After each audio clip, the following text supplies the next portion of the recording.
Greetings and welcome to the S.E.P program information session. If you haven't seen our previous videos, I'm Dr. Paula Borden and I serve as the program director for the S.E.P program. We have put together several videos that ideally will be very helpful to you. One of the videos that we provided an overview of the S.E.P program, so the program benefits, what you would gain from your experience. And we also put another video together that talked about frequently asked questions and tips and recommendations with the application process. And the purpose of this video will be to focus on the application and the components of the application. So with that being said, let's go ahead and get started. If you'll bear with me for just one moment, I'm going to share my screen. All right, let's go ahead and get started. So this is the page here that talks about the S.E.P application. Just want to highlight the program dates are May 24th through July the 21st for 2023. We are so very excited because it's been 2 years in which the program has been virtual, but we are welcoming students back to campus this summer. So the program will be fully in person for the cohort of 2023.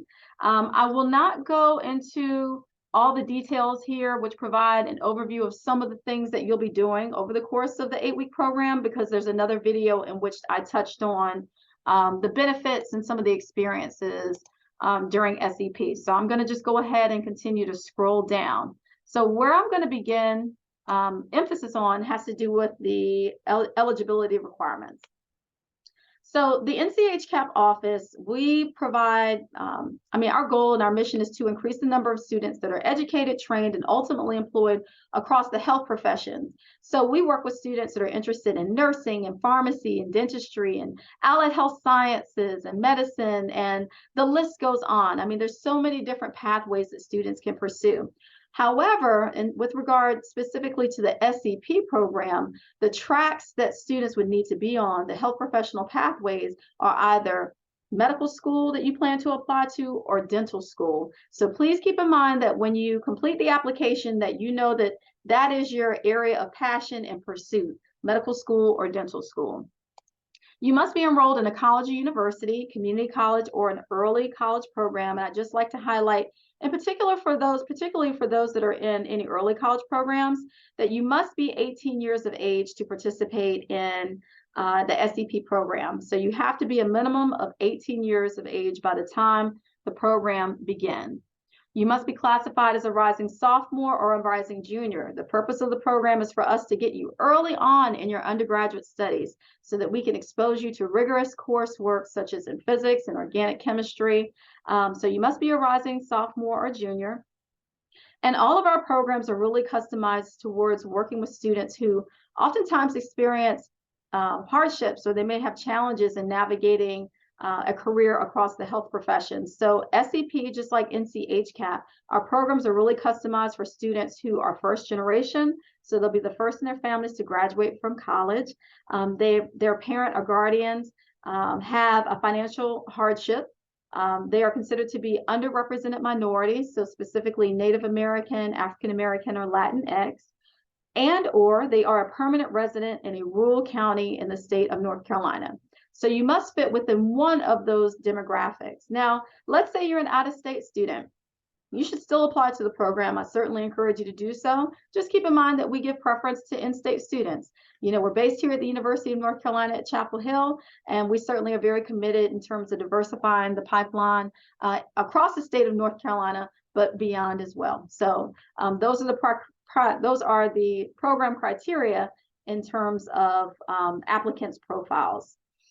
Okay, you also need to have a minimum GPA of 3.0 and have completed a minimum of 3 college level credit hours in math, biology, or in chemistry. And finally, be a U.S. citizen or permanent resident. So now let's go ahead and scroll down and look at the application process itself. So a completed application includes the following. So it's the online application, which has the essay. So if you scroll down after the welcome here, you'll see that we go ahead and we provide the essay prompts for you. We encourage you to copy those, to paste them into Word, to go ahead early on in the morning or when you have time to make sure that you are writing a very thoughtful essay response. Writing a very thoughtful essay response takes time. It takes editing it, reading it numerous times, having other individuals to review your essay to give you another lens, and understand the importance of essay 1 and essay 2. They're very important because that's the lens in which we get to know you as admissions committee members. It's important that you tell us your story, that you paint a picture of who you are and your passion for wanting to pursue a career in medicine or dentistry. So I highly encourage you to make sure that you are putting in the time to make sure that it's a very thoughtful essay response and it really paints a picture in terms of who you are as an applicant. Okay, and after you finish that, you'll be able to upload it onto the online portal. And once you scroll down, you'll see we're asking you for kind of basic demographic information. It will become more specific in terms of your experiences and coursework, etc. And you will just follow the prompts to go to the next page and just continue completing the application that way. All right, so I'm going to go to the previous page here. So I talked a little bit about the online application and the essays. We require 2 faculty appraisal forms. Those must be completed by science faculty. If you are a first-year student, we will accept 1 faculty appraisal form from someone at your university or on your campus, as well as 1 from your high school. If you are a sophomore, both faculty appraisal forms must come from science faculty at your home institution.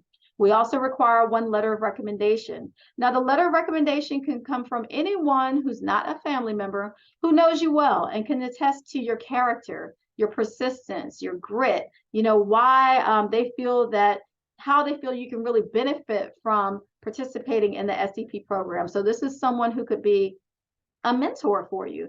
This is someone who might be a non-science faculty person. This might be a supervisor that you've worked for a number of years and who knows you well. So it's really at your discretion in terms of who writes your letter of recommendation. Following that, we also have several other supplemental materials to your application, and those include a photo, financial information, and the $25 application fee. So what I'm going to do is I'm going to transition to a PowerPoint and just highlight some of those supplemental materials. So we'll start with the money order. So the money order is how you would pay the $25 application fee. Unfortunately, as of today, we're not able to take payments online. So this is really the most secure way for us to receive the funds on your behalf. Paying cash is not the best way to do it.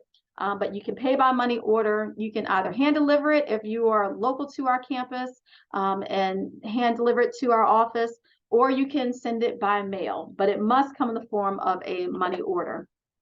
Now, for a number of you, this will be your first time securing a money order. So we also wanted to provide some guidance and some tips in terms of where you can secure a money order from. So it could come from certainly your bank.